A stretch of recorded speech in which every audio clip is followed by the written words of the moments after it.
ngasisu pudona lakchari inspector tayai chani ga humphum doi shuba tangkal sandok chari bathorom asi hauzik hingliba natraga laikhidraba kana gumbaga kariguma hiram amatada mari lene jadi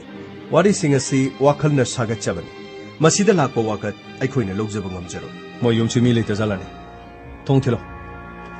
panisha mi lei bro police lai am to thopiro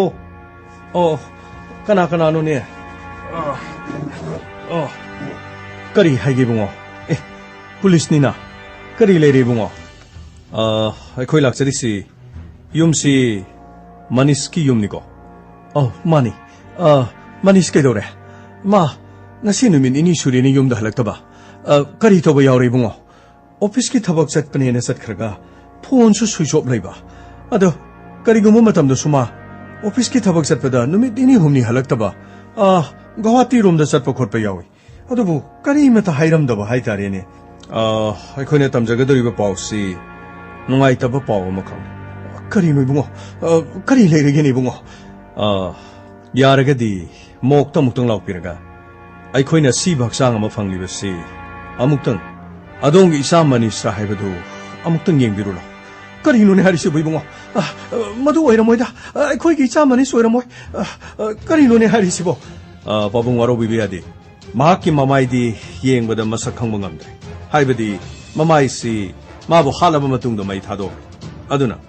pabung gi dene ga asibadu gi dene ga sana bra haibadu yengaga madu manish na te haibadu yeng ba matangai fadana sangi aduna yarga di pabung na khara amuktang hospital da laga mokta laga yengbira di amangai kari no ne hari sibo ei mama ei sapna no koi buta abra ne kari no ne noi buta abra ne pau sibo kidor ge moi papung na sanu pado mage sibok changman ba ma mok te lei hari ne kamai tok sige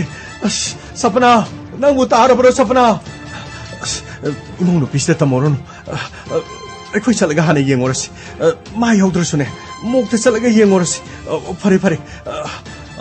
papung adudi खर थुना लापिरो अखोई mock तो लेजरमके funny बुंगो अखोई लाक्चरगे अस करिनो ने तौरिसिबो अखोई गी चानुपा money सोइरमद्रदि Fanida करिनो ने तौरिसिबो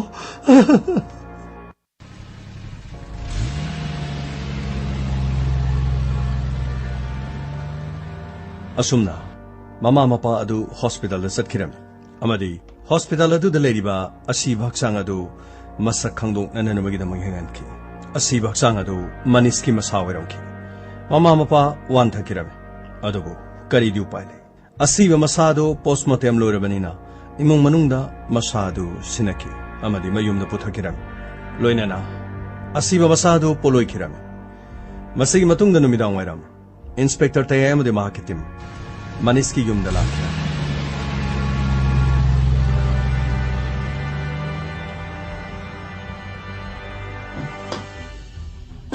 लो संगगा तो उनरसे क्लू फंगनबगी दमकता वहंग पांगोसलो फनी सर खोइमता संजरकी फनी बुंगो संगसिन दिरक्सी पबुंग अदोंगी चानुपा मनीष माका नुंगाइने दबा कना लेबगी इबुंगो इंस्पेक्टर इचानुपागा नुंगाइने दबदी मालेमसिदा कना मता लेरमो आइगी चानुपादी येंगनबा लेबा मी नथि मथमोय शेंख्रबा पुक्सियन चाउख्रबमी माबु करिगिदमक्ता कनाना हालिबनो हाइबा अखोई खल्लुबदे अखोई मम्बा मफावै माका नुंगाइनदबा हाइबा मी अमता मालेमसिदा लेते बुंगो पबुंग मदु खंगजबदे यम नुंगाइबा फावरे मरमदि मागे येंगनबा लेते हाइबसिम अदुबु लोरिबो वफमदि माकु हालम्बा हाइबसिनदि माकु येंगथिबा माकु यानिंगदबा मी अमदि सोइदना लेरंगनि खल मरम लेतना माकु मफम अदुदा हालगा थमम बाइबसी अदुसु मसक खंगदननबगी दमक्ता मागी ममाइदु मै थादोमि Ibungo तौगे यावना तौबमा ख्वाइदगी ngaklibadi isa aduna tongkhiba gari adusu hauju phawbo phangdribasin pabung gari ama yawe haibadi khoidi khangbu khangti pabung na hairakande khoi khangba aikoina thigadabasu mahaki id si phangnabu honabade khoi awabo gas ki receipt ama khakleramadi करम इमुंग मनुंग न receive सिजना खिबनो हाइदनो कोथि थिरपदा ꯑꯩꯈꯣꯏ ꯄꯥꯕꯨꯡꯒꯤ ꯏꯃꯨꯡꯗ ꯑꯇꯝꯅꯅ ꯂꯥꯛꯈꯤꯕꯅꯤ ꯃꯗꯨꯁꯨ ꯅꯨꯃꯤꯠ ꯀꯌꯥꯅꯤ ꯆꯪꯉꯒ ꯑꯩꯈꯣꯏꯅ ꯊꯤꯔꯛꯈꯤꯕꯅꯤ ꯄꯥꯕꯨꯡ ꯍꯧꯖꯤꯛ ꯂꯨꯔꯤꯕꯁꯤ ꯄꯥꯕꯨꯡ ꯑꯗꯣꯝꯒꯤ ꯏꯆꯥꯅꯨꯄꯥ ꯀꯅꯥꯅ ꯍꯥꯠꯂꯤꯕꯅꯣ ꯀꯔꯤ ꯃꯔꯝꯒꯤꯗꯃꯛ ꯍꯥꯠꯂꯤꯕꯅꯣ ꯍꯥꯏꯕꯁꯤ ꯑꯩꯈꯣꯏꯗ ꯀꯔꯤꯒꯨꯝꯕ ꯀ꯭ꯂꯨ ꯑꯃꯠꯇ ꯂꯩꯇ꯭ꯔꯤ ꯑꯗꯨꯕꯨ ꯃꯍꯥꯛꯀꯤ ꯃꯣꯕꯥꯏꯜ ꯅꯝꯕꯔ ꯌꯥꯔꯒꯗꯤ ꯑꯩꯈꯣꯏꯗ ꯑꯃꯨꯛꯇ ꯄꯤꯕꯤꯌꯨ ꯁꯟꯇꯣꯁ ꯃꯣꯕꯥꯏꯜ ꯅꯝꯕꯔꯗꯨ ꯑꯝꯇ ꯂꯧꯁꯜꯂꯨ ꯐꯅꯤ ꯁꯔ ꯑꯗꯨꯒ ꯑꯗꯣꯝꯒꯤ ꯏꯃꯨꯡ ꯃꯅꯨꯡꯗ ꯂꯩꯔꯤꯕꯁꯤ ꯀꯅꯥ ꯀꯅꯥꯅꯣ ꯂꯩꯕꯤꯔꯤꯁꯤ ꯄꯥꯎ ꯏꯟꯁꯄꯦꯛꯇꯔ ꯑꯩꯅꯦ ꯃꯃꯥꯅꯦ ꯑꯗꯨꯒ ꯃꯍꯥꯛꯀꯤ ꯂꯣꯏꯅꯕꯤ ꯁꯄꯅꯥ ꯑꯣ ꯑꯗꯨꯗꯤ ꯁꯄꯅꯥꯒꯤ ꯅꯝꯕꯔꯁꯨ ꯑꯩꯈꯣꯏꯗ ꯄꯤꯕꯤꯌꯨ ꯑꯗꯨꯒ ꯁꯄꯅꯥꯗꯤ ꯀꯔꯥꯏ ꯆꯠꯈ꯭ꯔꯦ ꯏꯕꯨꯡꯉꯣ ꯂꯩꯈꯤꯕꯅꯤ ꯃꯍꯥꯛꯁꯨ ꯊꯧꯗꯣꯛ ꯑꯁꯤꯗꯒꯤ ꯋꯥ ꯑꯃꯠꯇ ꯉꯥꯡꯈꯤꯗ꯭ꯔꯦ ꯃꯔꯣꯟ ꯑꯃꯠꯇ ꯊꯣꯛꯈꯤꯗ꯭ꯔꯦ ꯏꯕꯨꯡꯉꯣ ꯑꯁꯤꯕ ꯃꯁꯥ ꯄꯣꯔꯛꯄꯗꯒꯤ ꯃꯃꯤꯠꯇꯒꯤ ꯃꯄꯤ ꯇꯥꯕꯗꯤ ꯂꯥꯏꯔꯗꯅ ꯑꯗꯨꯃꯛ ꯑꯁꯤꯕ ꯃꯁꯥꯗꯨꯗ ꯌꯦꯡꯉꯒ ꯅꯨꯡꯒꯤ ꯃꯨꯔꯇꯤꯒꯨꯝꯅ ꯑꯗꯨꯃꯛ ꯂꯦꯞꯇꯨꯅ ꯂꯩꯈ꯭ꯔꯕꯅꯤ ꯏꯕꯨꯡꯉꯣ ꯅꯨꯡꯉꯥꯏꯇꯦ ꯌꯥꯝꯅ ꯅꯧꯅ ꯂꯨꯈ꯭ꯔꯥ ꯑꯣꯏꯍꯧꯕ ꯍꯥꯏꯕꯗꯣ ꯑꯣꯏꯔꯦ ꯏꯕꯨꯡꯉꯣ ꯄꯥꯕꯨꯡ ꯊꯧꯗꯣꯛ ꯑꯁꯤ ꯌꯥꯝꯅ ꯅꯨꯡꯉꯥꯏꯇꯕ ꯊꯧꯗꯣꯛ ꯑꯃꯈꯛꯅꯤ ꯄꯥꯕꯨꯡ ꯇꯁꯦꯡꯅꯃꯛ ꯏꯃꯨꯡ ꯑꯁꯤꯗ ꯑꯩꯈꯣꯏ ꯃꯇꯝ ꯆꯥꯅ ꯄꯥꯎ ꯄꯤꯕ ꯉꯝꯈꯤꯗꯦ ꯃꯔꯝꯗꯤ ꯁꯤꯔꯤꯕꯁꯤ ꯃꯅꯤꯁꯅꯦ ꯍꯥꯏꯕ ꯈꯪꯗꯕꯅꯤ ꯑꯗꯨꯕꯨ ꯌꯥꯔꯒꯗꯤ ꯁꯄꯅꯥꯁꯨ ꯑꯃꯨꯛꯇ ꯀꯧꯊꯣꯛꯄꯤꯔꯛꯎ ꯃꯃꯥ ꯁꯄꯅꯥꯗꯨꯕꯨ ꯉꯥꯏꯍꯥꯛꯇꯪ ꯊꯣꯔꯛꯄ ꯌꯥꯕ꯭ꯔꯥ ꯑꯝꯇ ꯌꯦꯡꯉꯨꯅꯦ ꯄꯥꯕꯨꯡ ꯃꯣꯏ ꯄꯥꯕꯨꯡ ꯍꯣꯏ ꯑꯩ ꯃꯥꯒꯤ ꯀꯥꯗ ꯑꯝꯇ ꯆꯪꯖꯔꯨꯈꯤ ꯏꯟꯁꯄꯦꯛꯇꯔ ꯍꯟꯗꯛꯀꯤ ꯃꯇꯥꯡꯁꯤ ꯀꯔꯤꯅꯣ ꯍꯥꯏꯕ ꯑꯩꯈꯣꯏ ꯄꯨꯡꯃꯝ ꯃꯝꯈ꯭ꯔꯦ ꯏꯆꯥꯗꯨꯅ ꯊꯧꯔꯝꯕ ꯒꯥꯔꯤꯗꯨꯅ ꯀꯅꯥꯅ ꯊꯧꯔꯤꯕ ꯒꯥꯔꯤꯗꯨ ꯄꯥꯝꯕꯒꯤꯗꯃꯛ ꯏꯆꯥꯕꯨ ꯍꯥꯠꯂꯝꯂꯤꯕ꯭ꯔꯥ ꯒꯥꯔꯤꯗꯨ ꯄꯥꯝꯃꯗꯤ ꯒꯥꯔꯤꯗꯨ ꯂꯧꯔꯒ ꯆꯠꯈ꯭ꯔꯒ ꯏꯆꯥꯗꯨ ꯊꯝꯃꯝꯕ ꯌꯥꯏꯗꯅ ꯄꯥꯕꯨꯡ ꯒꯥꯔꯤꯗꯨ ꯄꯥꯝꯕ ꯈꯛꯀꯤ ꯑꯣꯏꯔꯒꯗꯤ ꯒꯥꯔꯤꯗꯨ ꯄꯨꯔ ꯆꯠꯈꯤꯅꯤ ꯏꯆꯥꯅꯨꯄꯥꯗꯨ ꯍꯥꯠꯂꯝꯃꯒꯁꯨ ꯃꯃꯥꯏꯗ ꯃꯩ ꯊꯥꯗꯣꯛꯄ ꯍꯥꯏꯕꯁꯤꯗꯤ ꯃꯁꯤꯗꯤ ꯇꯧꯒꯅꯤ ꯍꯥꯏꯕ ꯊꯥꯖꯗꯦ ꯑꯩꯅ ꯈꯟꯕꯗꯗꯤ ꯄꯥꯕꯨꯡ ꯁꯣꯏꯗꯅ ꯄꯥꯕꯨꯡ ꯈꯣꯏꯅꯗꯤ ꯈꯪꯗꯕ ꯑꯗꯨꯒ ꯏꯆꯥꯅꯨꯄꯥꯒ ꯅꯨꯡꯉꯥꯏꯅꯗꯕ ꯃꯤ ꯁꯣꯏꯗꯅ ꯂꯩꯔꯝꯒꯅꯤ ꯈꯜꯂꯤ ꯑꯦꯅꯤꯋꯦ ꯄꯥꯕꯨꯡ ꯑꯩꯈꯣꯏ ꯑꯆꯨꯝꯕ ꯄꯨꯊꯣꯛꯅꯕ ꯑꯩꯈꯣꯏ ꯌꯥꯝ ꯀꯟꯅ ꯍꯣꯠꯅꯒꯦ ꯁꯄꯅꯥꯒꯁꯨ ꯑꯩꯈꯣꯏ ꯋꯥꯔꯤ ꯈꯔ ꯁꯥꯟꯅꯕꯗꯤ ꯄꯥꯝꯃꯤ ꯃꯣꯏ ꯄꯥꯕꯨꯡ ꯅꯃꯨ ꯅꯨꯄꯤꯗꯨ ꯀꯥꯗ ꯂꯩꯔꯝꯗꯤꯌꯦ ꯀꯔꯤꯅꯣ ꯍꯥꯏꯁꯤꯕꯣ ꯅꯨꯃꯤꯗꯥꯡ ꯋꯥꯏꯔꯝꯁꯤꯗ ꯀꯗꯥꯏ ꯆꯠꯈ꯭ꯔꯕ ꯆꯤꯊꯤꯁꯤꯃ ꯊꯝꯃꯝꯃꯤ ꯀꯔꯤ ꯍꯥꯏꯔꯤꯕꯁꯤꯅ ꯄꯥꯕꯨꯡ ꯏꯃꯥ ꯅꯆꯥ ꯏꯄꯥꯝꯗ ꯑꯃꯨꯛꯇ ꯆꯠꯂꯨꯒꯦ ꯑꯩ ꯄꯥꯕꯨꯡꯒ ꯏꯃꯥꯒꯗ ꯍꯥꯏꯔꯝꯗ꯭ꯔꯕꯅꯤ ꯑꯩꯒꯤ ꯃꯄꯣꯛ ꯑꯁꯦ ꯑꯣꯟꯊꯣꯛꯅ ꯊꯤꯈ꯭ꯔꯕ ꯍꯥꯏꯕꯗꯨ ꯑꯣꯏꯔ ꯃꯥꯜꯂꯦ ꯄꯥꯕꯨꯡ ꯑꯃꯗꯤ ꯏꯃꯥꯅ ꯑꯩꯕꯨ ꯋꯥꯔꯧꯗꯅꯕ ꯅꯃꯣꯡꯅ ꯈꯨꯔꯨꯝꯖꯔꯤ ꯑꯩꯅ ꯌꯨꯝ ꯑꯁꯤꯗ ꯂꯥꯛꯄꯗꯒꯤ ꯄꯨꯝꯅꯃꯛ ꯑꯁꯦ ꯃꯁꯤ ꯄꯨꯝꯅꯃꯛ ꯂꯣꯏꯅ ꯑꯣꯏꯔꯛꯂꯤꯕꯅꯤ ꯑꯩꯒꯤ ꯃꯄꯣꯛꯇ ꯑꯩꯅ ꯅꯧꯅ ꯂꯨꯈ꯭ꯔꯥꯁꯤꯡꯗ ꯆꯠꯂꯣ ꯍꯥꯏꯗꯅ ꯑꯩꯒꯤ ꯃꯄꯣꯛꯇ ꯇꯝꯂꯝꯕꯅꯤ ꯃꯅꯤꯁꯀꯤ ꯄꯨꯟꯁꯤ ꯌꯥꯝꯅ ꯉꯟꯅ ꯀꯥꯏꯅꯈ꯭ꯔꯦ ꯏꯃꯥ ꯄꯥꯕꯨꯡ ꯅꯃꯧꯕꯨ ꯋꯥꯔꯧꯕ ꯑꯩ ꯑꯃꯨꯛ ꯂꯥꯛꯈꯤꯅꯤ ꯑꯩ ꯏꯃꯨꯡ ꯑꯗꯨꯗ ꯑꯩ ꯈꯥꯡꯕ ꯉꯝꯗ꯭ꯔꯦ ꯃꯥꯏꯀꯩ ꯈꯨꯗꯤꯡꯃꯛꯇ ꯌꯦꯡꯂꯨꯕ ꯃꯐꯝ ꯈꯨꯗꯤꯡꯃꯛꯇ ꯃꯍꯥꯛꯅ ꯑꯩꯕꯨ ꯀꯧꯔꯤꯕꯣꯏ ꯑꯩꯉꯣꯟꯗ ꯋꯥ ꯉꯥꯡꯂꯛꯂꯤꯕꯣꯏ ꯈꯜꯂꯤ ꯃꯐꯝ ꯑꯗꯨꯗ ꯂꯩꯕꯗ ꯑꯩ ꯈꯥꯡꯕ ꯉꯝꯗꯦ ꯏꯃꯥ ꯑꯃꯗꯤ ꯄꯥꯕꯨꯡꯅ ꯑꯩꯕꯨ ꯋꯥꯔꯧꯕꯅꯤ ꯃꯍꯥꯛ ꯂꯩꯇꯕ ꯃꯐꯝ ꯑꯩꯒꯤ ꯏꯄꯥꯝꯗ ꯑꯩ ꯃꯇꯝ ꯈꯖꯤꯛꯇ ꯂꯩꯖꯈꯤ ꯑꯩ ꯏꯃꯥꯒꯤ ꯄꯥꯕꯨꯡꯒꯤ ꯑꯩ ꯁꯦꯕꯥ ꯁꯣꯏꯗꯅ ꯇꯧꯔꯛꯈꯤꯅꯤ ꯑꯩ ꯑꯃꯨꯛ ꯂꯥꯛꯀꯅꯤ ꯏꯃꯥ ꯑꯩꯕꯨ ꯂꯥꯟꯅ ꯂꯧꯕꯤꯒꯅꯨ 이마가 빠봉하나 아이부 술라나 로비라바 아두가 아이나 용마스르기 토키버기다 이마가 빠봉하나 와로라바디 나마우디 마이짜 아니 이마락디 캉모가 뭐 이마가 빠봉하나 마니스포 타와이 멍니 칸자버금 아이나수 아이기 뽀로이바 아이기 소울 멍니 칸자드나 아이기 모이다 아이나 뭉시바 홍자락바다 나리바니 아두부 이마 바보 아이기 라이벅다 숨나 토와 하이나 땀크라마리 나모고 ngapiyo ꯌꯨꯝ ꯑꯗꯨꯗꯒꯤ ꯆꯠꯂꯒꯦ ꯍꯥꯏꯕꯗ ꯄꯥꯕꯨꯡꯒ ꯏꯃꯥꯒꯅ ꯌꯥꯔꯣꯏ ꯈꯪꯕꯗꯒꯤ ꯑꯩ ꯇꯨꯃꯤꯟꯅ ꯆꯠꯂꯕꯅꯤ ꯆꯤꯊꯤꯁꯤꯃꯇꯪꯗꯤ 이마가 빠붕어도 이런 게 해도는 이런 말이 나보고 ꯉꯥꯛꯄꯤꯌꯨꯀꯣ 하이 마마 거리노니 떠리시보 너무 누피슈 마파함도 sat키드나 레라메드나 마나 하이리보 하이싱나시 까야다 눅시 크라바논 나랑 나한테 로홍부터 하이리보 어두고 거리 하이루니야 마나 토하이나 마나 밤저버도 또 하이나 하이바 따바니냐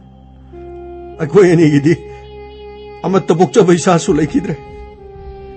이모 우시나수 마나 뭐 토하이 누가이잖아 봐 마나 또 기버데 쿠이나 까리 하이루니 뭐이 빠봉 마파함들 레이라바수 레이자사무다 까리부터 오르네기 어사마수 여우버수 나티 쿠이기디 이라이벅다 땀마마니 마디 감나 나하수 오리 ꯃꯈꯣꯏꯒꯤ ꯏꯃꯥ ꯄꯥꯕꯨꯡꯒ ꯇꯥꯟꯅꯔꯒ ꯆꯍꯤ ꯐꯥꯔꯛꯄꯒ ꯃꯊꯧ ꯃꯉꯝꯁꯦ ꯂꯣꯏꯔꯒ ꯀꯔꯤꯅꯣ ꯃꯣꯏꯅ ꯄꯥꯝꯕꯗꯨꯗ ꯃꯣꯏ ꯄꯥꯕꯨꯡ ꯑꯩꯈꯣꯏ ꯀꯔꯤꯃꯠꯇ ꯌꯦꯠꯂꯒꯨꯝꯁꯤꯗ ꯍꯣꯏ ꯃꯃꯥ ꯀꯔꯤꯗꯤ ꯍꯥꯏꯔꯨꯅꯤ 이봉화 인스펙터 이모 누피디 욤다 레이람드레 이람리버 치티 ꯑꯁꯤꯅꯤꯅꯦ ꯄꯥꯕꯨꯡ ꯑꯩꯈꯣꯏꯁꯨ ꯄꯥꯕꯨꯡꯅ ꯄꯥꯕꯗ ꯇꯥꯖꯔꯦ ꯑꯗꯨꯕꯨ 이모 누피가 와리 खरदꯤ ꯑꯩꯈꯣꯏꯁꯨ ꯁꯥꯅꯤꯡꯕꯅꯤ ꯊꯣꯛꯂꯤꯕ ꯊꯧꯗꯣꯛ ꯑꯁꯤꯒꯤ ꯃꯇꯥꯡꯗ ꯃꯅꯤꯁꯀ ꯀꯅꯥꯒꯨꯝꯕ ꯈꯔꯒ ꯅꯨꯡꯉꯥꯏꯅꯗꯕ ꯋꯥꯉꯥꯡ ꯁꯉꯥꯡ ꯊꯧꯗꯣꯛ ꯋꯥꯊꯣꯛ ꯀꯔꯤꯒꯨꯝꯕ ꯈꯔꯗꯤ ꯃꯉꯣꯟꯗ ꯇꯝꯂꯝꯗꯕ ꯖꯥꯠꯂꯥ ꯇꯝꯃꯝꯕ ꯖꯥꯠꯂꯥ ꯍꯥꯏꯕꯗꯤ ꯄꯥꯕꯨꯡ 이마ꯒꯗ ꯇꯝꯃꯝꯗ꯭ꯔꯒꯁꯨ ꯃꯍꯥꯛꯀꯤ ꯅꯨꯄꯤꯗ ꯅꯣꯡꯃꯒꯤ ꯃꯥꯅ ꯆꯠꯊꯣꯛ ꯈꯣꯠꯇꯣꯛꯂꯤꯕ ꯊꯕꯛ ꯆꯠꯂꯤꯕꯁꯤꯗ ꯃꯗ ꯊꯦꯡꯅꯔꯛꯄ ꯊꯧꯗꯣꯛ ꯋꯥꯊꯣꯛ ꯈꯔꯗꯤ ꯃꯥꯒꯤ ꯅꯨꯄꯤꯗ ꯁꯣꯏꯗꯅ ꯇꯝꯃꯝꯒꯗ꯭ꯔꯥ ꯈꯜꯂꯤ ꯀꯔꯤꯒꯨꯝꯕ ꯇꯝꯂꯝꯂꯕꯗꯤ ꯋꯥꯐꯝꯁꯤꯡꯗꯨ ꯇꯥꯔꯒ ꯑꯩꯈꯣꯏꯅ ꯃꯤꯍꯥꯠꯄꯗꯨ ꯄꯨꯊꯣꯛꯄ ꯉꯝꯒꯗꯧꯔꯤꯕꯅꯤ anyway ꯏꯃꯧ ꯅꯨꯄꯤꯒꯤ ꯐꯣꯟ ꯅꯝꯕꯔꯁꯨ ꯄꯤꯕꯤꯔꯕꯅꯤꯅ ꯐꯣꯟ ꯅꯝꯕꯔ ꯑꯅꯤꯁꯤꯗꯒꯤ ꯀꯔꯤ ꯀꯔꯤ ꯂꯩꯒꯦ ꯍꯥꯏꯕꯗꯨ ꯑꯩꯈꯣꯏ ꯌꯦꯡꯖꯒꯦ ꯑꯗꯨꯒ ꯄꯥꯕꯨꯡꯒ 이마ꯒꯅ ꯀꯔꯤꯒꯨꯝꯕ ꯆꯤꯡꯅꯕ ꯂꯩꯔꯕ ꯁꯦ ꯑꯩꯒꯤ ꯅꯝꯕꯔꯅꯤ ꯆꯦꯁꯤ ꯄꯥꯏꯁꯟꯕꯤꯌꯨ ꯁꯤꯗ ꯍꯦꯛꯇ ꯐꯣꯟ ꯇꯧꯕꯤꯔꯛꯎ ꯏꯃꯨꯡ ꯑꯁꯤꯗ ꯂꯥꯛꯑꯒ ꯀꯤꯍꯟꯕ ꯙꯝꯀꯥ ꯇꯧꯈꯤꯕ ꯏꯆꯥꯅꯨꯄꯥꯗ ꯗꯤꯃꯥꯟ ꯇꯧꯔꯛꯈꯤꯕ ꯅꯠꯇ꯭ꯔꯒ ꯈꯟꯅ ꯆꯩꯅꯕ ꯌꯥꯎꯈꯤꯕ ꯂꯧ ꯏꯪꯈꯣꯜꯒꯤ ꯅꯠꯇ꯭ꯔꯒ ꯅꯨꯡꯁꯤ ꯅꯨꯡꯉꯣꯟꯒꯤ ꯂꯨꯍꯣꯡꯕ ꯀꯨꯏꯗ꯭ꯔꯤ ꯍꯥꯏꯕꯅꯤꯅ ꯂꯨꯍꯣꯡꯗ꯭ꯔꯤꯉꯩꯒꯤ ꯃꯃꯥꯡꯒꯤ ꯋꯥꯔꯤ ꯑꯗꯨꯒ ꯂꯨꯍꯣꯡꯂꯕ ꯃꯇꯨꯡꯗ ꯀꯔꯤ ꯀꯔꯤ ꯊꯣꯛꯄ ꯍꯥꯏꯕꯅꯆꯤꯡꯕ ꯑꯗꯣꯝꯒꯤ ꯏꯃꯧ ꯅꯨꯄꯤ ꯂꯩꯔꯕꯗꯤ ꯃꯉꯣꯟꯗꯒꯤ ꯀꯔꯤꯒꯨꯝꯕ ꯈꯔ ꯈꯪꯕ ꯌꯥꯕꯅꯤ anyway ꯑꯩꯈꯣꯏ ꯇꯉꯥꯏ ꯐꯗ꯭ꯔꯕꯁꯨ ꯃꯍꯥꯛꯀꯤ ꯃꯄꯥꯝ ꯂꯝꯗꯝꯗ ꯆꯠꯂꯒ ꯑꯩꯈꯣꯏꯅ ꯎꯅꯔꯨꯕ꯭ꯔꯥ ꯑꯃꯗꯤ ꯇꯧꯕ ꯇꯥꯔꯦ ꯑꯗꯨꯅ ꯄꯥꯕꯨꯡꯅ ꯑꯦꯗ꯭ꯔꯦꯁꯇꯨꯁꯨ ꯑꯩꯈꯣꯏꯒꯤ ꯁꯟꯇꯣꯁ ꯑꯦꯗ꯭ꯔꯦꯁꯇꯨ ꯂꯧꯁꯜꯂꯣ ꯐꯔꯅꯤꯆꯔ 시들 레이래 파레 빠붕어도디 아코이 차차루기 그리고바 빠붕가 이마가나 강발레이바 아코이데디 하이키다 보아펌 레르가디 아이 한잔 하제리 스웨덴의 닝싱비유 아동기 이사 땀티나 할리베세 아동기 사부 야다바 아동기 사부 눅시다바 예나바 마디 스웨덴 레이버기네 하이베세 아묵다 겐 요타비라가 칸비유 파니 봉어 ꯑꯩꯈꯣꯏꯅ ꯈꯪꯕ ꯂꯩꯔꯁꯨ 이붕어도 좀 소이되나 하이자르키 파레 ꯑꯗꯨꯗꯤ ꯄꯥꯕꯨꯡ ꯑꯩꯈꯣꯏ ꯑꯃꯨꯛ ꯐꯅꯤ ꯏꯕꯨꯡꯉꯣ ꯁꯔ ꯃꯈꯣꯏꯒꯤꯁꯤꯗꯤ ꯁꯔ ꯒ꯭ꯌꯥꯟ ꯃꯦꯟ ꯇꯥꯗꯦꯗ ꯁꯔ ꯑꯗꯣ ꯃꯈꯣꯏꯒꯤ ꯀꯔꯤꯅꯣ ꯃꯃꯧ ꯅꯨꯄꯤꯗꯨꯅ ꯀꯔꯤꯅꯣ ꯇꯨꯃꯤꯟꯅ ꯃꯄꯥꯝꯗ ꯑꯃꯨꯛ ꯆꯦꯟ ꯂꯩꯔꯝꯃꯤꯗꯨꯕꯨ ꯁꯔ ꯒꯥꯡꯃꯩ ꯏꯃꯨꯡ ꯃꯅꯨꯡ ꯑꯁꯤꯗ ꯂꯩꯕꯗ ꯃꯄꯨꯔꯣꯏꯕꯕꯨ ꯅꯤꯡꯁꯤꯡꯂꯛꯄ ꯑꯗꯨꯒ ꯌꯥꯝ ꯅꯧꯅ ꯂꯨꯍꯣꯡꯕꯗꯁꯨ ꯉꯥꯏꯔꯤꯕꯅꯤꯅ ꯌꯨꯝꯁꯤꯗ ꯂꯩꯕꯗ ꯃꯍꯥꯛ ꯈꯥꯡꯕ ꯉꯝꯗꯕ ꯌꯧꯔꯝꯕꯁꯨ ꯌꯥꯏ anyway ꯑꯃ ꯑꯣꯏꯔꯦ ꯑꯩꯈꯣꯏ ꯃꯍꯥꯛꯀꯤ ꯃꯅꯥꯛꯇ ꯆꯠꯇ ꯌꯥꯗꯕ 마기 마푸레버가 누가이나다바 누가 마가 누가이나다바 그나 레게도 홍문에게 강거다 갈 에코이 마기 만학대 탱거서 탱나 쌌다베야디 가리 타로 카르톤을 전화보다 없이 파니셜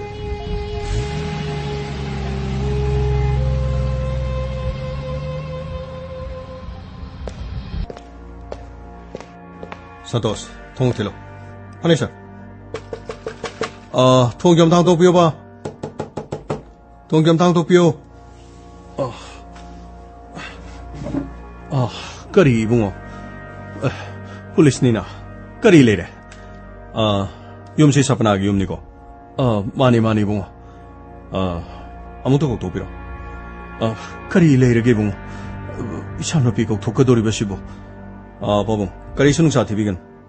ꯑꯩꯈꯣꯏ ꯁꯥꯔ ꯌꯥꯎꯔꯤ ꯀꯔꯤꯒꯨꯝꯕ ꯋꯥꯐꯝ ꯈꯔ ꯁꯄꯅꯥ ꯁꯄꯅꯥ ꯑꯃꯨꯛꯇ ꯊꯣꯛꯂꯛꯑꯣ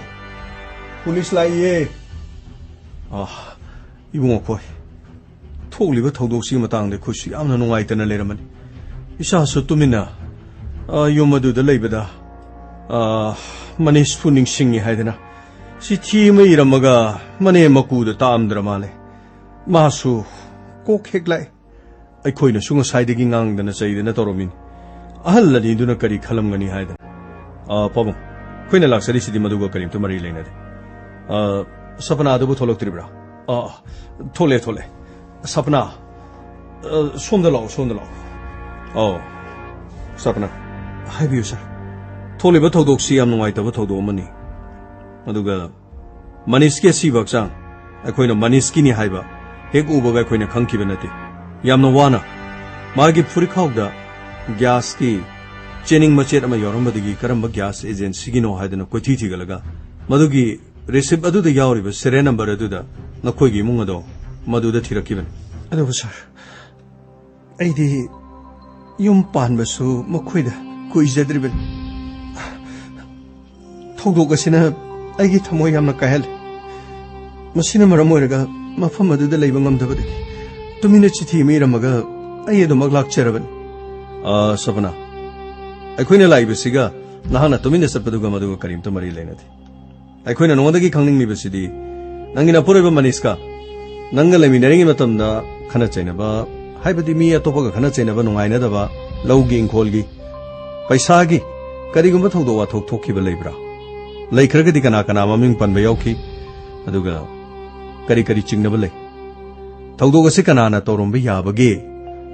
ꯅꯪꯅ ꯈꯪꯕ ꯅꯪꯅ ꯆꯤꯡꯅꯕ ꯂꯩꯔꯒꯗꯤ ꯃꯗꯨ ꯑꯩꯈꯣꯏ ꯈꯪꯒꯦ ꯍꯥꯏꯗꯅ ꯂꯥꯛꯄꯅꯤ ꯁꯥꯔ ꯑꯩꯒꯤ ꯑꯣꯏꯅꯗꯤ ꯑꯩꯅ ꯆꯤꯡꯅꯕ ꯀꯅꯥꯗꯁꯨ ꯂꯩꯇꯦ ꯑꯗꯨꯒ ꯑꯩꯅ ꯂꯩꯔꯤꯉꯩ ꯃꯇꯝꯗ ꯑꯗꯨꯒꯨꯝꯕ ꯃꯤ ꯑꯃꯠꯇꯒ ꯈꯟꯅ ꯆꯩꯅꯕꯒꯤ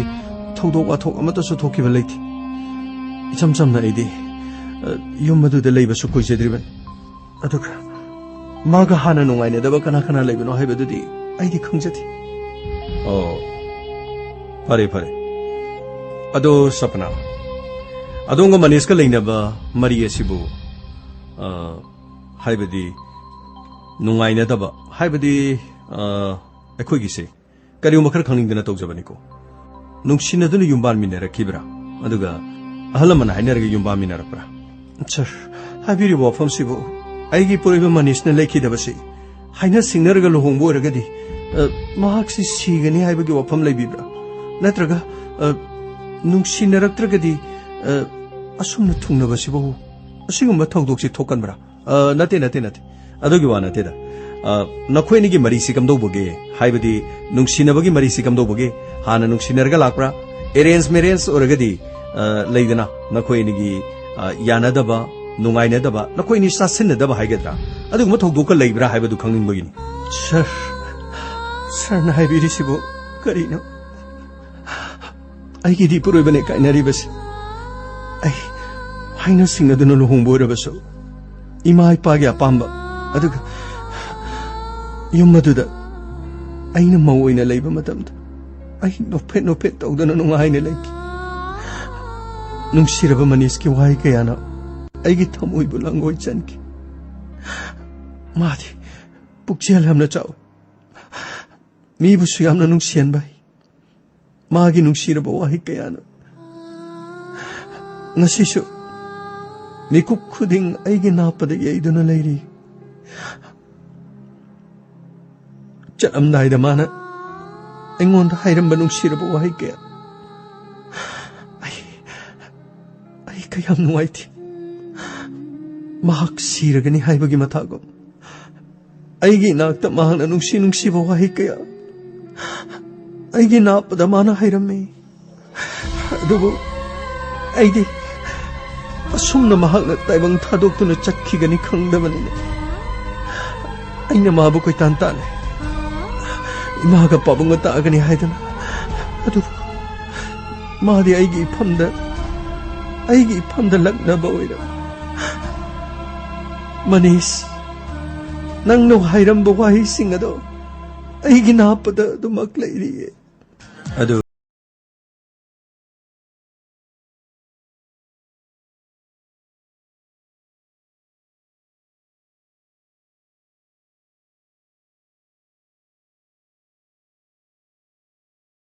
마풍 파라바 타발곰나 पुनिंसे उरुबदा लांगतांगनै अस यारेबा करिनो चलमदाइसिदमो इमागा पाबंगो तानी इमागा पाबंगो तानाबा नते हारिसे नुंसिबि नंगना तानानाबने नंगबु उनिंगदुना ngaijaba तुमफम चाफम खंदनैने लैबदुबु ngasi उरुरगा हाइफम खंदना आइगे थमोइसिना नंगिदमतो वाजारिबने नंगना आइगी तो उरगा खंसिनदना लैरिबदु करिगिनो काउरगे खलगे अदम निंगसिंगले निंगसिंगदरोय निंगनोरगे अदमक नहोले नंगी नुक्सिबगी मयाइ सांगकपने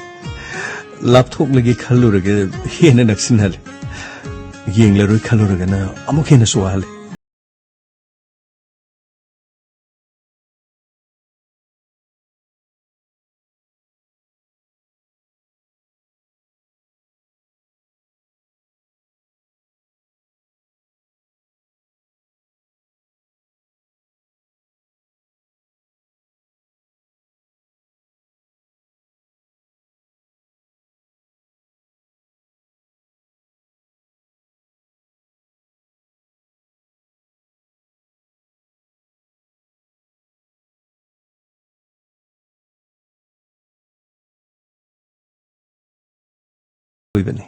पूर्णिमा की थाबल देखी हेन फजे अस यारे कहीं तो इसीबो नुक्सीबगिनी हारिब सिंगसे नंगबु नुक्सीरमद्रबा वाई सिंगसे एगी थमोइदगी चिम्बाल थोंगद थोरंगद्रनि नंगबु नुक्सीबना चिम्बाल थोंगदगी थमोइना मखोन थोंगना हारिबनि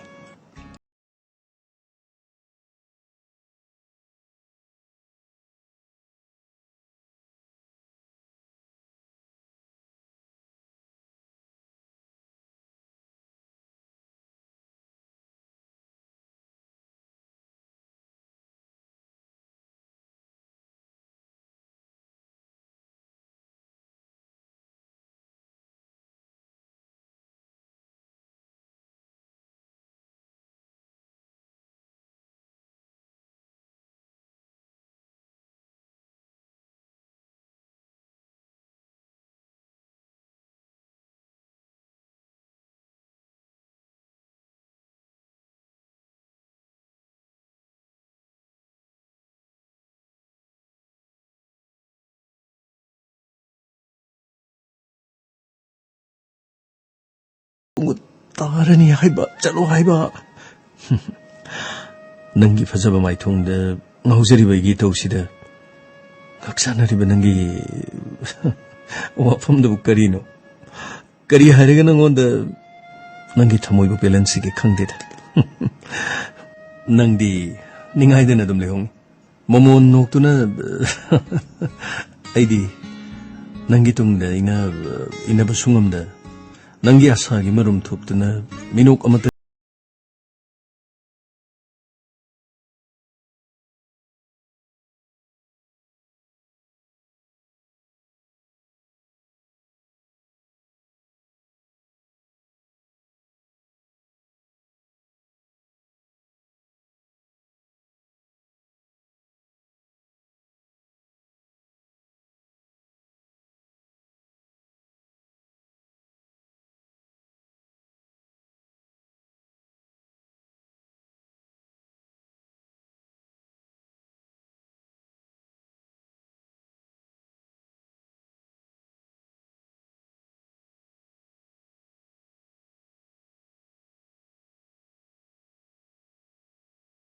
오게바 하스 단오르비 능기 구사싱 농탕기 나 좋은 곰나 힝리베니 하이베다 멍아이레 이기디 아이기디 능네 로이나 부비 크레다나 아이기 펌드디 그리마다 레호드리 그리마다 카카오드르바니 아이기 와칼시나 능원들 로이나 ꯑꯩꯒꯤꯗꯤ ꯅꯐꯝꯗ ꯂꯣꯏꯅ ꯀꯠꯊꯣꯛꯈ꯭ꯔꯕꯅꯤ ꯌꯥꯔꯦꯁꯦ ꯀꯔꯤꯅꯣ ꯉꯁꯤꯕ ꯅꯨꯃꯤꯠꯁꯤꯗ ꯇꯧꯔꯤꯁꯤꯕꯣ ꯊꯕꯛ ꯆꯠꯀꯗꯕꯗꯨ ꯊꯦꯡꯂꯦ ꯀꯩꯅꯣ ꯀꯅꯥꯅꯣ ꯐꯣꯟ ꯑꯃꯁꯨ ꯇꯧꯔꯝꯗꯥꯏꯅꯦ ꯇꯧꯖꯁꯅꯨ ꯉꯁꯤꯗꯤ ꯅꯪꯒꯤ ꯅꯐꯝꯗ ꯑꯀꯛꯄ ꯂꯩꯇꯅ ꯅꯨꯡꯁꯤ ꯋꯥꯍꯩꯁꯤꯡꯁꯦ ꯍꯥꯏꯔꯝꯃꯒꯦ ꯍꯥꯏꯅ ꯈꯜꯂꯤ ꯀꯔꯤꯅꯣ ꯍꯥꯏꯔꯝꯃꯒꯦ ꯍꯥꯏꯁꯤꯕꯣ ꯄꯨꯟꯁꯤ ꯆꯨꯞꯄꯒꯤ ꯑꯩꯒꯤ ꯅꯥꯛꯇ ꯂꯩꯔꯔꯣꯏꯗ꯭ꯔꯣ ꯍꯥꯏꯁꯤꯕꯣ ꯂꯩꯒꯗꯧꯔꯤꯕꯅꯤ ꯑꯍꯤꯡ ꯃꯃꯥꯏ ꯆꯟꯗ꯭ꯔꯤꯉꯩ ꯅꯣꯡꯉꯥꯜꯂꯝꯗꯥꯏ ꯃꯇꯝ ꯑꯣꯏꯗ꯭ꯔꯤꯉꯩ ꯆꯔꯣꯏꯅ ꯇꯦꯇꯨ ꯈꯣꯡꯗ꯭ꯔꯤꯉꯩ ꯃꯔꯤꯡꯒꯤ ꯌꯦꯟꯕꯥꯅ ꯈꯣꯡꯂꯛꯇ꯭ꯔꯤꯉꯩ ꯍꯨꯏꯊꯧ ꯂꯥꯕꯅ ꯌꯥꯠꯐꯣꯡꯂꯛꯇ꯭ꯔꯤꯉꯩ ꯁꯤꯡꯒꯥꯏꯔꯩ ꯀꯧꯕꯤ ꯂꯩꯔꯥꯡꯅ ꯂꯩꯃꯥꯏꯊꯛꯇ ꯆꯣꯏꯖꯥꯏꯅꯅ ꯀꯦꯟꯗ꯭ꯔꯤꯉꯩ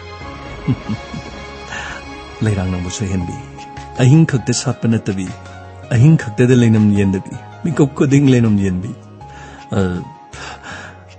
ꯅꯪꯅ ꯀꯔꯤ ꯖꯥꯗꯨ ꯇꯧꯈ꯭ꯔꯕꯅꯣ ꯈꯪꯗꯦ ꯂꯩꯔꯥꯡ ꯅꯪꯕꯨ ꯑꯩꯕꯨ ꯑꯣꯜꯂꯅꯨ ꯅꯨꯡꯁꯤ ꯆꯥꯎꯕ ꯁꯥꯔꯅꯨ ꯑꯩꯒꯤ ꯊꯃꯣꯏꯕꯨ ꯀꯥꯏꯍꯟꯕꯤꯒꯅꯨ ꯂꯧꯅꯝ ꯆꯥꯎꯕ ꯃꯆꯠꯅ ꯅꯨꯡꯁꯤ ꯆꯥꯕ ꯋꯥꯏꯅ ꯂꯩꯔꯥꯡꯒꯤ ꯊꯃꯣꯏꯕꯨ ꯍꯨꯗꯨꯅ ꯂꯩꯃꯥꯏꯊꯛꯇ ꯆꯨꯖꯥꯏꯅ ꯀꯦꯜꯍꯟꯕꯗꯣ ꯑꯩꯗꯤ ꯄꯥꯝꯗꯦ ꯁꯤ ꯑꯣꯟꯁꯤꯜꯂꯣꯕ ꯁꯤ ꯑꯩ ꯆꯠꯂꯒꯦꯕ ꯑꯁ ꯀꯔꯤꯅꯣ ꯅꯪꯅ ꯇꯧꯔꯤꯗꯨꯕꯨ ꯃꯅꯤꯁ ꯏꯃꯥꯒ ꯄꯥꯕꯨꯡꯒ ꯊꯪꯅꯕ ꯀꯥꯁꯤꯗ ꯂꯩ ꯍꯥꯏꯕ ꯍꯣꯏ ꯌꯥꯔꯦꯁꯦ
Bye.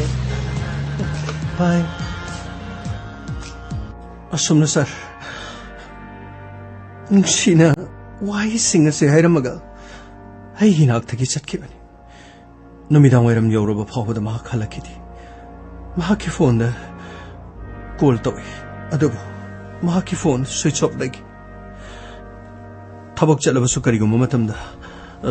Numit ninigumba humnigumba. Yumda he khanjilakti haiba. 이마가 빠봉거나 하이버드게 아이가 칸기 아두고 아이 레이펌 사펑 칸기디 누밋아도 마학부 nga이나 아도 막할라기디 마탕기 누밋다 아육다 라카드라 아목수 칸기 아두고 누미당 와람 욕실라기 누미당 와람 파우다 할락다버드다 이샤시 레이펌 사펑 칸기디 빠봉가 이마가다 하이루러버수 그리고 마마땀도 오피스게 타박 레이버드게 숨나 또버 야we 하이버 와펌 하이라기 아두고 누밋아도 숨학 라키디 이샤다 레이펌 사펑 칸기디 얌나 와키 아두고 사프나 아동기 뿌레버나 누미니 할락다버다 폴리스 스테이션다 찰라가 아돔나 나트라가 이몽 마농나 까리기다막다 미싱 리포트기 컴플레인 타우다버기 마람시 까리기나 서 아이디 마두기 와칸가 레이저디 아두가 이마가 빠bun거나수 아할라 모이나 마쿠이나수 와파마도 앵원다 하우도로키디 anyway 나하까 마니스가 눅시나버기 와팜 나코에니 이몽다 하라우나 눅아이나 레이 하이버기 와팜디 낭기나 친나기 야마 수행나 캉리 나코에니기 마럭다 까리구마 눅아이나다버 눅시나다버 레이티 아두가 Nangina Puriba Maniski Mahaki Punchi the Su, Kanagomaga Kanachanabu Lake Day, Haibo from Sid. Adabu Sapna. Adongi Puriba Manis, Mahak, Mina Halaman. Mina Halamba Haibishidabu. Karigumaram Amanatraga Maramama that is Shodan or Madorivan. Adona Karigumaching Navanatraga, Kanglak Panning Sing la Paleragadi. CSC Pabu. I get caught. Haribana Bashida, Pau, Shodan a Pibiro. Adongi Puriba Halibami. I could show it in a potono poraki. Paganisar Paredudi. I could Chanabatoki. Santos, come away. Sir. Sanabatoshi. Panisar. Imaga Pabungus Tagachari. Aduga. I could a cooperation PB was Sigidam. Adongi Sanopi Sapna Gima Puriba Manis. Kanana Karigam to Haliba. Mihat Pasikanam. I could show it in a potono bonazaki. I won't inspector. Yamna no wiser. Adudi Koy Muglay Jahoraki. Pani Pani. Sosilo. Panisha. Sure. Mokoy Krino Mokoy Sapana Hybra. Mana Hosikwari Sarakudo di Magi Nupaga Maga, Kenabagi Wariga, Hirakudu, sir. Hasa was a boy, and hide go. Gamay. Lohumba Yumpan Bokui drivenina. Nukshiba Fazabawai, I never done. Andabu. Manis Mina Harpan. Hard pie was a Yanknaba, Yank Tipamadi Sweden again. Yamna Logadori cases. Audio if he was a Karimaklu Matale. Aduga Santos, sir. CDR record to Ningtizanayam to Nashington bonus. Aduga Kanakana Warisane, Kanakanaga Popone. Aruiba last call the Maniska Kanaga Warisanaki. Maraktanung Tilda, Manista Kanana call Toram. Madupuna Mutu Yanglaga, Makataba, Kiesasi Kluputon bonus. Pangnisar Gamay, Garitoro. Punisher.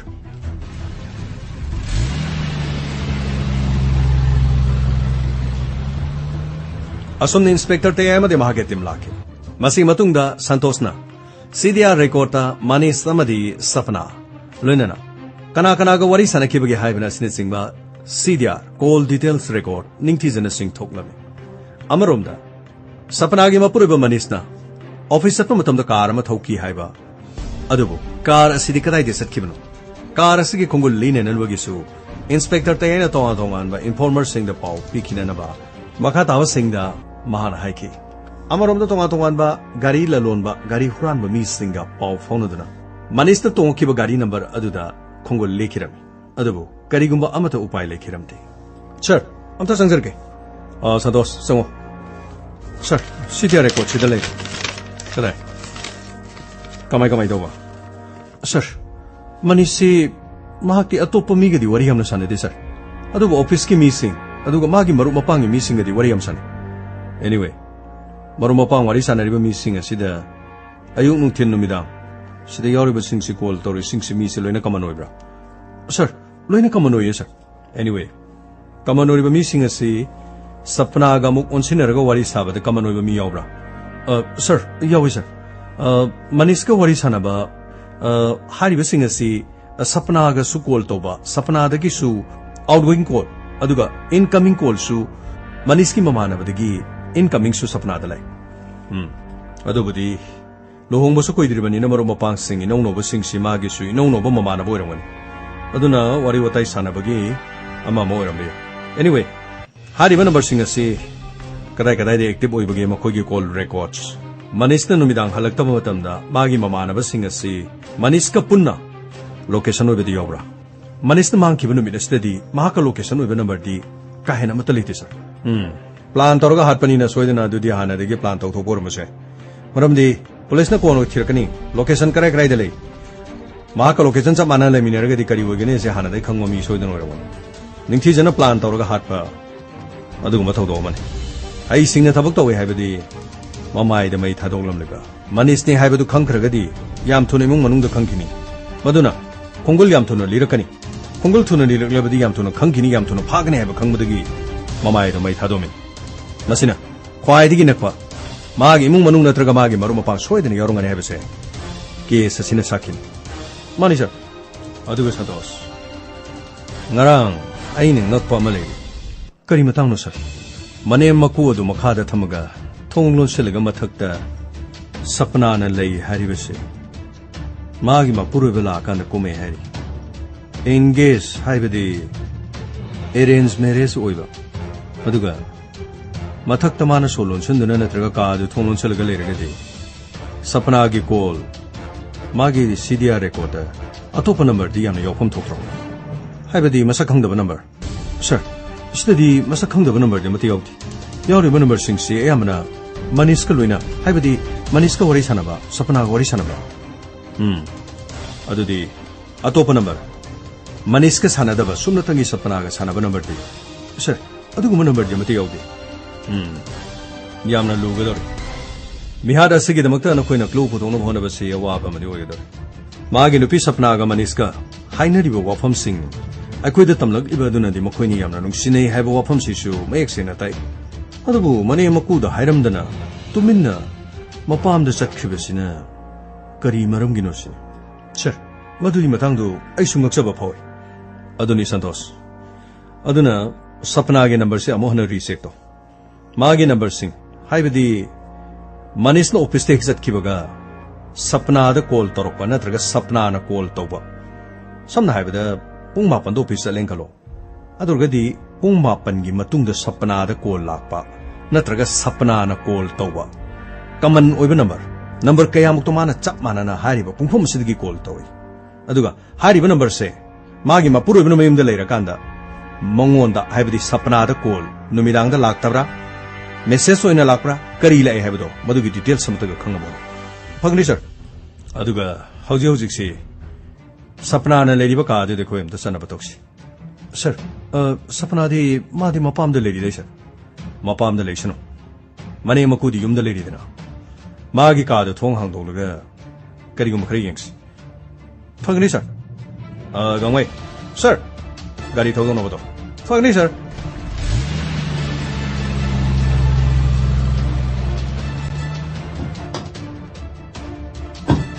लाओ संगसिलो मने मकुदु नरगा सपना न लेरिबा कादो अमुतंग यंगसी लाओ कतरो फनी सर मकोई हलम सिंग द लेब्रेम फनी सर बाबू इमा ओ करी लेरिबुंगो नखोई अमुक लाब्रा पाबुंग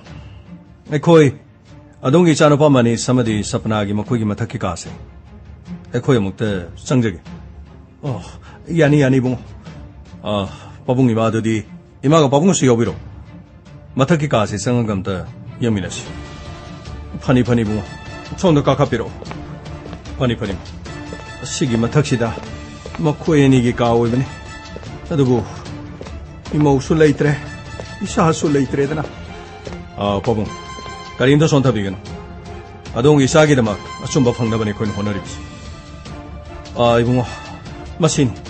मखोइगी मथक्की कागी सरुक्तो मसिन संतोष सर करी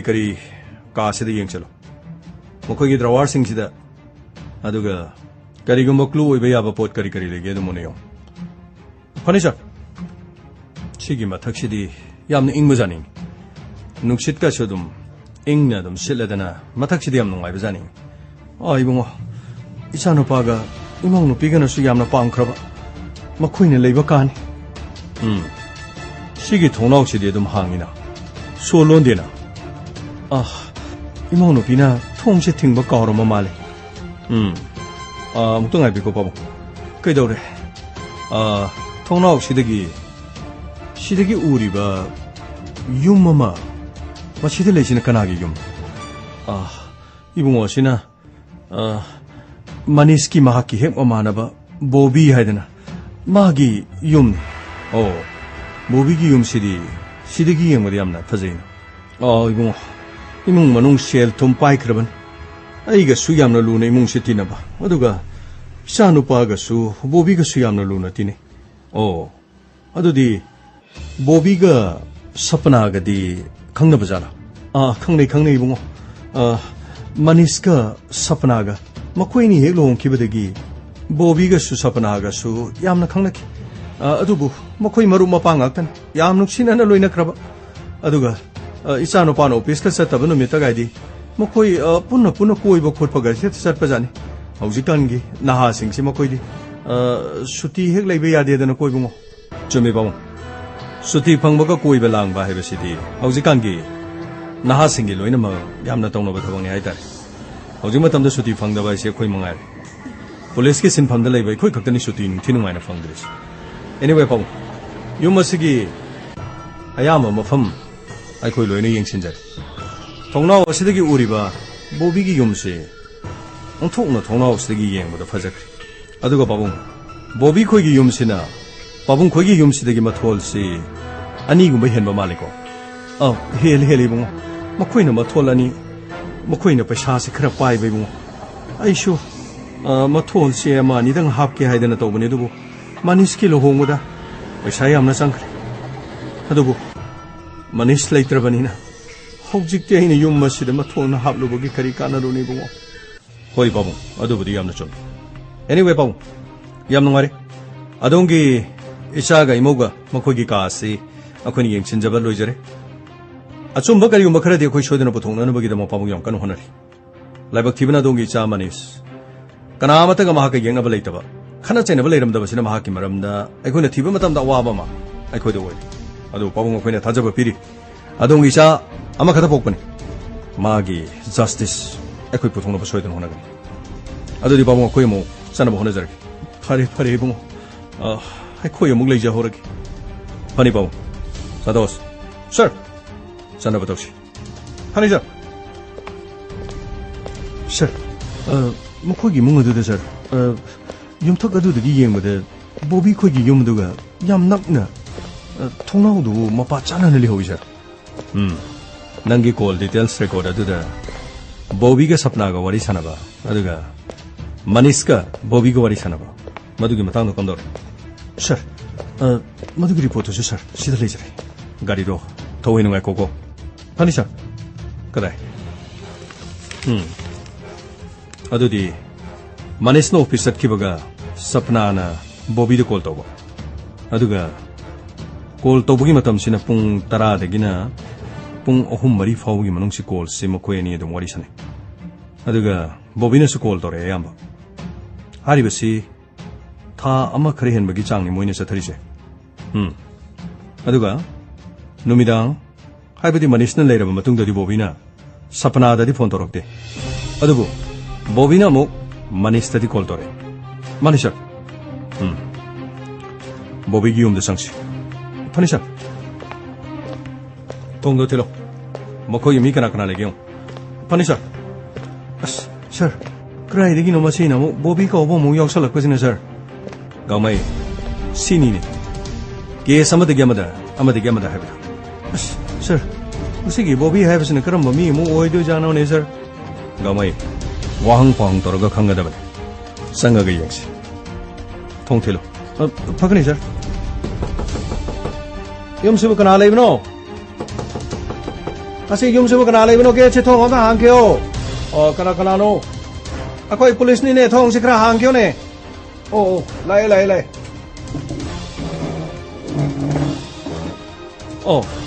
sambiro kari le bi bage police sin hoksing la pe sibo som ai yumsigi yumbu dadi Bobby gi apokpa mani Bobby gi apokpani Bobby di le bi debra madi 타버가 맞자 토키 오케이 아더디 마기 마타키 까지 아코에 무더 까제기 야가다 까리 레르버기 이샤노 빠보비나 까리 아란바 까림탈리티 마기 까다 아코이 까리군바 마땅 이행자닝데나 떠본 마기 마탁 탕바 까시데기 아토포 마폰 가라데 코이나 밋 이행가다바 칼레지 아무티 이행자기 야니 솜달라피로 얌농아이자리 카카피로 시달레 마기 까시쇼 아코이나가 닝티누아이나 쌍무부 야바나 테다 아두부 마수 레이라디 파동네 타박가 마사 토키바시다 야레 마 레이트르바수 아둠 바bun가 좀 이행바 야니다 시달레 얌농아이자리 시디 마기 시기 토나옥시디 시디 항토이나 마 토나옥시 론천바 까오라 말레 시기 토나옥시덕이 ꯑꯁꯤꯗ ꯎꯔꯤꯕ ꯌꯨꯝꯁꯤꯅ ꯑꯁꯤꯅ 이봉호 한딱 ꯂꯩꯈꯤꯗꯕ 마니스 하이ꯕꯗꯨ 마기 욤니 마기수 아시기 욤시기 마탁 가시다 마기 가 오이버니 로홍부 숙고 이들이버니 호이 아도부디 코이수 강자리 빠봉 마니스키 욤기 통나와시디 빠봉기 레리바 짜노파기 보비기 통나 혹시 해 한국어가 욤마시는 통나 낙나 파자는 오그래다 호이 이봉호 시기 통나 엄마되기나 뭐 거의 통나 엄마시 얌낙나 좀 울어버니 마락시다 욤 엄마 각더니 칼리바 아도부 마락다 칼리바 욤시는 왕칼라디 욤마니시 우나가다 바자나티 아묵 마탕 왕카트라바디 하이자리바 하우지키디 마락기 욤시는 니엠바니나 통나오 엄마되기나 통나오 엄마시 통나 낙나 파자나 우나 크라바 아도디 바봉 보비시야 마마탐다 욤마시다 하이바디 마기 가시다 레이버시 그럼 마마탐다 헤글레ገል레 아야마나 마시 누미당기 마탐다디 카라카라 사투이 아두가 아육디 마기 마시기 통나 혹시 항도오그네 이샤이 타다나 까리노 너희 혹시 간기나 하기 수옹비 판비가도 떠우드너네 통론천들의 쌍우버 라오버 야바나 때다 싹 로이레 브레이크파스트 사로 라오 싹린 사라 세나 거우보다 운통으로 통가지 티너드나 마다 이샤이지 타라가 만웅지 뽕랑 랑빈 마두더기 랑바 야바 랑가 누미당 와람디 꽃 무탈라가 헥다 막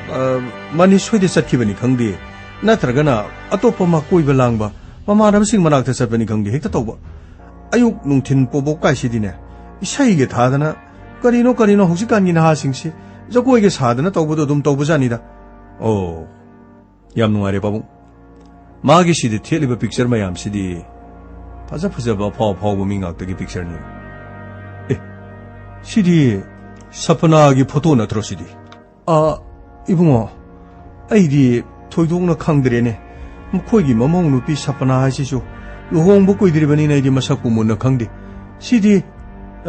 마니푸리 필름기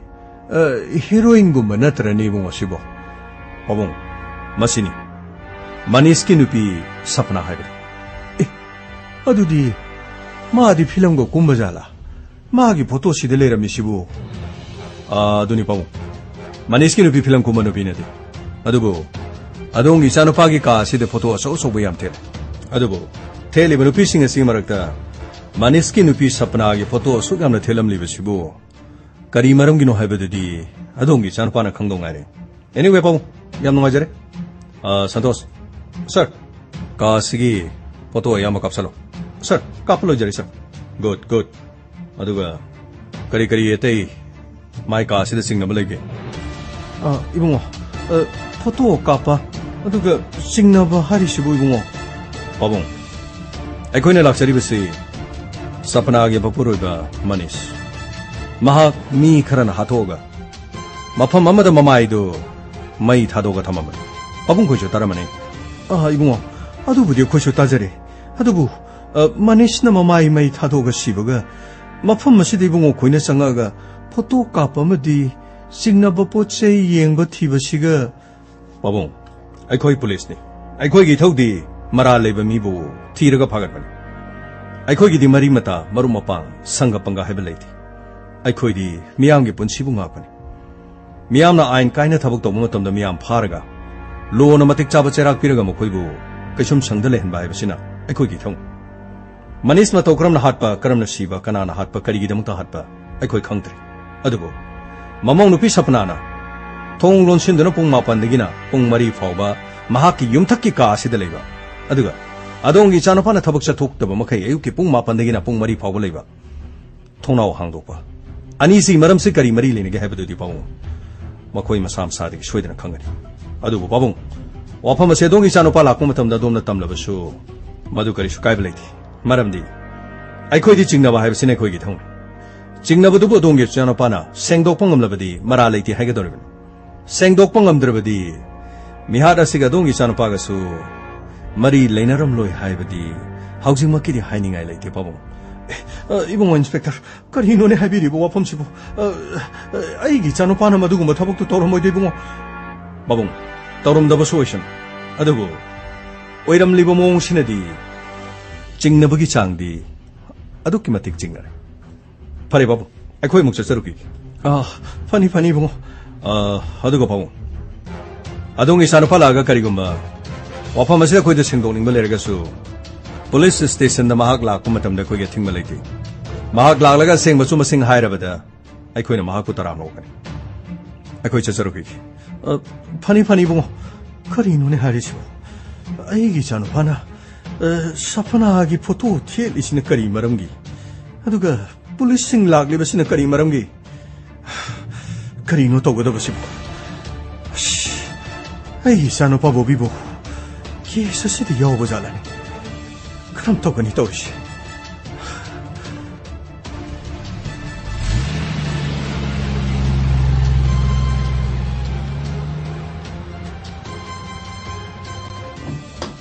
sir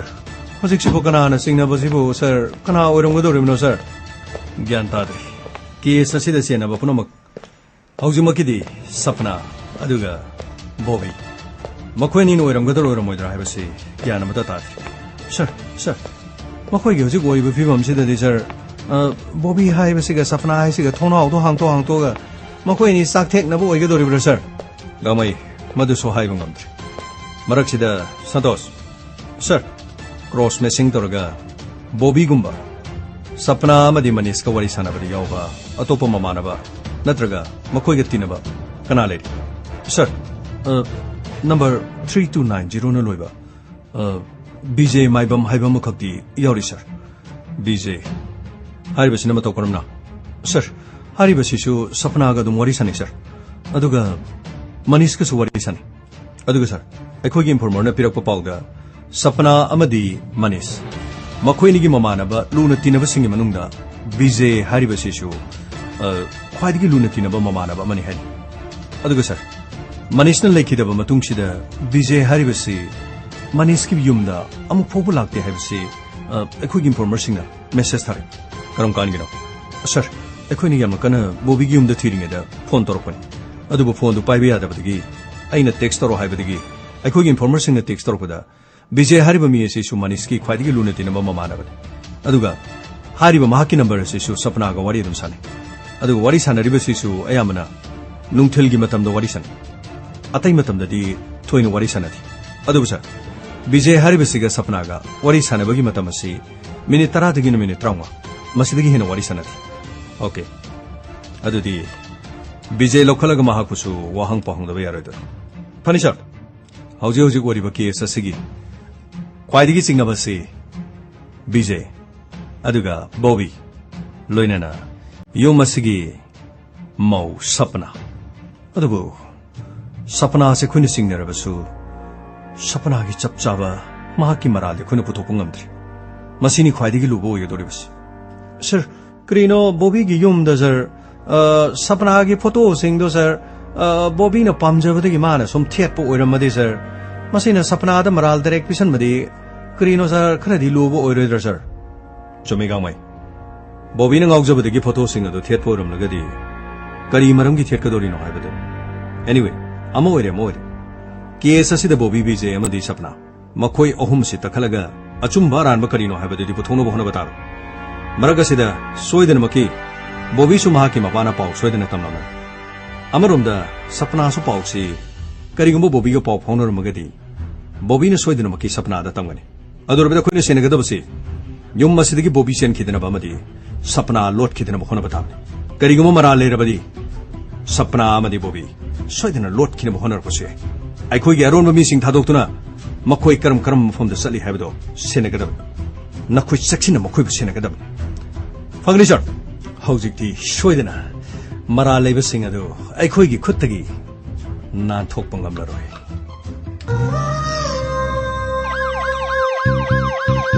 lakle inspector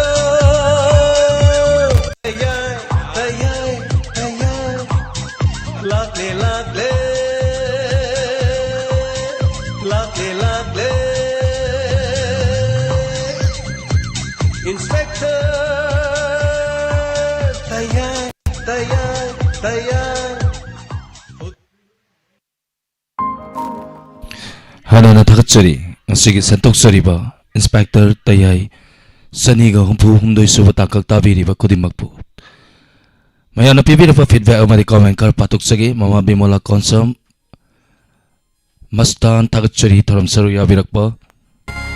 Asarani konthau jam langle tona sem ratan nasom tagatchari Metallica Masimayum tagatchari thoram saru yabirakpa yumkai bam Helen. Sir ngasigi Inspector Tayai 263 suba Hanjin Basaru Warigi Yamna Fajay Sir James Po Hanana tagatchari na tapiri Samala Samar Lapam tagatchari Asharani Konthau Jam Doren Moirang Tem Manitombi Asem Sorokaibam Sumila Rina Tangjam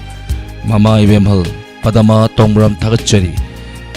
Isa Olenwari Fajay na tapiri Mama Bimola Konsam Saubi Hijam Ranjita Kaisam Arul Kumar Sangolsem Jit Salam tagatchari Mayana pibirapa feedback amani comment yam sang na pajaroy isay makatama kudol tamjarake isay sagi matung tarak pada amuk santok sagni isay sakna si thoram isay sakna si thoram asida sina jagadaba number 7005707808 ita call to bidaktuna mikuk amatorso pathami nasi tamoy gi makol haina hobay say sumakumay digilakok sabay say ni kudol tamjarake may hapuna tami nasi Igi haksangi kaya kuding Nanggi nungsiba pagtunalay Igi haksangi kaya kuding Nanggi nungsiba pagtunalay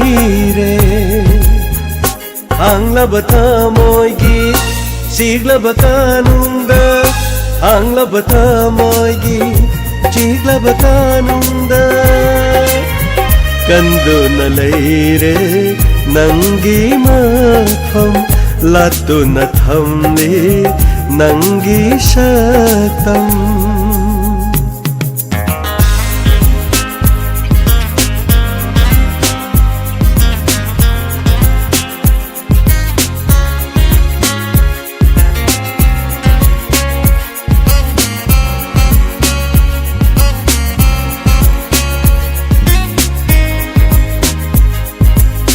Koraugi mga nasok bibig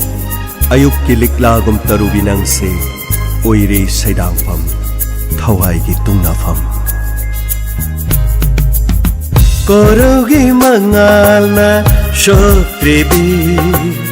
Ayup kiliklagom tarubi nang se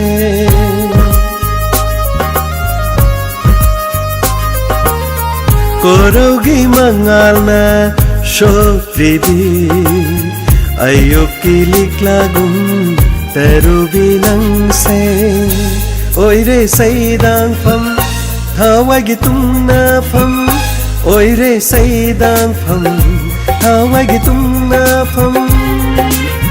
Miko khudengi Uduna talayre Miko khudengi Uduna talayre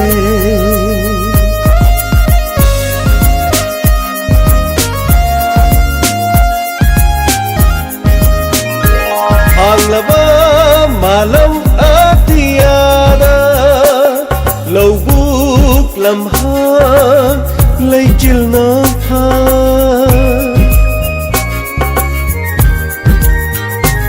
Hang lava malam atiyada Lawbuk lamhang Layjil na pa Namakon kare Nanggi saktam na Pumna makon kare Nanggi shaktam na Yeng lo khudingi Nang tabu pure Lato na thamli Nanggi shaktam Aigi hakchangi Kaya khuding Nanggi nungsiba Pagtunalay Nanggi nungsiba Pagtunalay